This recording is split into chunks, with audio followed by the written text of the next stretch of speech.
Hello guys, good morning. நான் உங்கள் Bommi. Thursday morning பார்க்கலாமா வாங்க. இன்னைக்கு எழுந்ததுமே கொஞ்சம் லேட் ஆயிடுச்சு. எப்பவும் எழுந்துறதை விட இன்னைக்கு கொஞ்சம் லேட் ஆயிடுச்சு. எழுந்திரிச்சிட்டு எப்பவும் போல் ரெஃப்ரெஷ் ஆகிட்டு நேராக கிச்சனுக்கு வந்தாச்சு. ஒரு கப் தண்ணி குடிச்சிட்டு நம்மளோட டேவை ஸ்டார்ட் பண்ணியாச்சு. இன்னைக்கு எழுந்தது லேட்னால இன்னைக்கு சிம்பிளாக சமையல் பண்ணிக்கலாம் அப்படின்னு சொல்லிட்டு தான் பிளான் பண்ணியிருந்தேன். நான் பிளான் பண்ணி வச்சுருந்தது ஒன்று, ஆனால் இன்னைக்கு சடனாக பிளானை மாற்றியாச்சு. எப்போவுமே முத நாள் நைட்டே இதுதான் பண்ண போகிறோம் அப்படிங்கிறத யோசிச்சு பண்ணி வச்சிருவேன். இன்னைக்கு லேட்டாக இருந்ததுனால எல்லாத்தையுமே சொதப்பிருச்சு.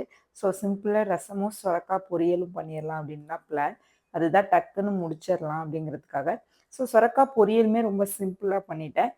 நம்ம கடுகு, உளுந்தப்பருப்பு, கடலைப்பருப்பு போட்டு தாளிச்சிட்டு சொரக்காய் போட்டுட்டு கொஞ்சமாக தேவையான அளவுக்கு தண்ணி ஊற்றிட்டு அதை நல்லா வேகிற வரைக்கும் சாட்டே பண்ண வேண்டியதான். அதுக்கப்புறம் லாஸ்ட்டாக இறக்குறதுக்கு முன்னாடி தேங்காய் திருவி போட்டு இறக்கிற வேண்டியதான். இப்படி தான் போச்சு எனக்கு மார்னிங் ரொட்டீன்.